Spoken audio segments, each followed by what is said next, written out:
Everyone. அட்டகாசமாக வந்தது சிவகார்த்திகேயனின் 25வது படத்தின் அறிவிப்பு. ராஜ்குமார் பெரியசாமி இயக்கத்தில் சிவகார்த்திகேயன் நடித்த திரைப்படம் அமரன். மறைந்த ராணுவ வீரர் முகுந்த் வரதராஜன் வாழ்க்கையை மையமாக எடுக்கப்பட்ட படம் மாசான வரவேற்பை பெற்றது. ரூபாய் 300 கோடிக்கு மேல் இப்படம் வசூலிக்க அதிகம் கலெக்ஷன் செய்த டாப் நடிகர்கள் லிஸ்டில் இணைந்துவிட்டார் சிவகார்த்திகேயன். இந்த படத்தை தொடர்ந்து சிவகார்த்திகேயன் AR முருகதாஸ் படத்தில் நடித்து வருகிறார். கடந்த சில நாட்களாகவே சிவகார்த்திகேயன் சுதா கோங்ரா புதிய படத்தில் இணைகிறார்கள் இன்னும் சிலர் இவர்களுடன் சண்டை ஏற்பட்டு படம் டிராப் ஆனது அப்படின்னும் நிறைய செய்திகள் வலம் வந்தது. இப்படி செய்திகள் வலம் வர அதிரடியாக புகைப்படத்துடன் சிவகார்த்திகேயன் படத்தின் 25வது பட அறிவிப்பு வெளியிட்டிருக்காங்க. சுதா கோங்ரா இயக்கத்தில் சிவகார்த்திகேயன் ஸ்ரீலீலா நடிக்க ஜெயம் ரவி மற்றும் அதர்வா முக்கிய ரோலில் நடிக்கிறாங்க.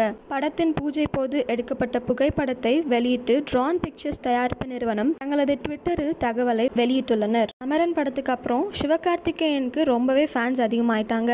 அவரோட அடுத்த படத்திற்காக அவங்களோட ரசிகர்கள் ரொம்பவே எதிர்பார்ப்புடன் இருக்காங்க. இந்த படம் எந்த மாதிரி ஜானர்ல வரும் அப்படின்னு நீங்க எக்ஸ்பெக்ட் பண்றீங்கன்றத கமெண்ட்ல சொல்லுங்க. இதே மாதிரி லேட்டஸ்ட் சினிமா நியூஸ் அப்டேட்க்கு இந்த சேனலை சப்ஸ்கிரைப் பண்ணிக்கோங்க.